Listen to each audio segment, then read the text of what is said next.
G'day, I'm Steven and this is Solving the Mental Problem. If you're new, welcome. If you're not, welcome back.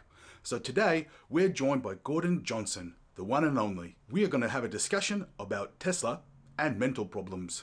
But first, if you like crypto, stocks and free stuff, or just want to support the channel, check out the link in the description below. Gordon, if you're new, welcome. If you're not, welcome back.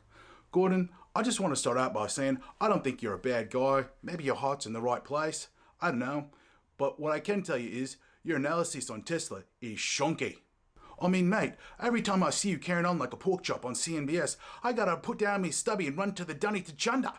Mate, I'm just telling like it is, fair dinkum, so don't chuck a wobbly. Mate, if you don't chuck a U in your Tesla analysis ASAP, crikey, mate, your career's gonna go Harold Holt. Mate, for Tesla to compete against the OEMs at this point, all they gotta do is chuck a Bradbury and Bob's your uncle. So Gordon, before you respond, I want you to know I brought in one of the greatest mental problem solvers ever, Dr. Phil. He is literally one of the greatest psychotherapists on the planet.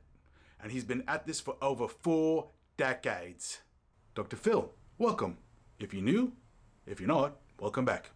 So Dr. Phil's going to help Gordon overcome his mental problems and his delusions about Tesla.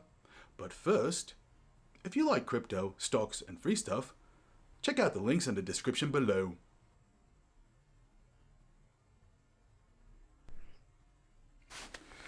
Gordon, so you're what's called a sell-side analyst, is that correct? Yes, that is correct. Okay. So that means that basically you're telling people how to bet against the success of a company. So in other words, the worse a company does, the better it is for you. No one can refute that. That's a fact, right? Did you ever think about why you became a sell-side analyst? I mean, maybe you had some negative experiences early on in your life. I'm sorry, how are those two related? What I'm saying is that negative experiences early on in our lives can manifest themselves in our adulthood in ways that make us want to get back at other people. Okay, I mean, so I disagree with the analysis you just put forth. Well, you can disagree all you want, but I'm telling you that your analysis on Tesla's been dead wrong all along. I mean, it's just not accurate. What do you mean it's not accurate?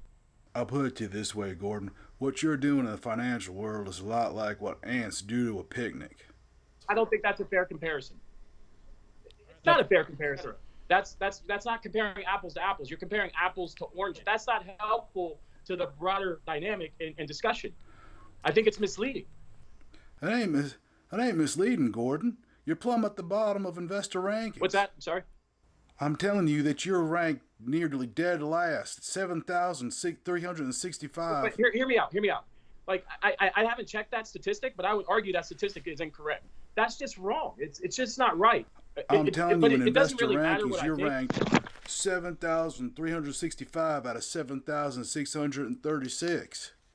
Well, that's a pity. You know, there's something wrong with somebody who's got to tear down and try to throw a monkey wrench into some company that's trying to make the world a better place.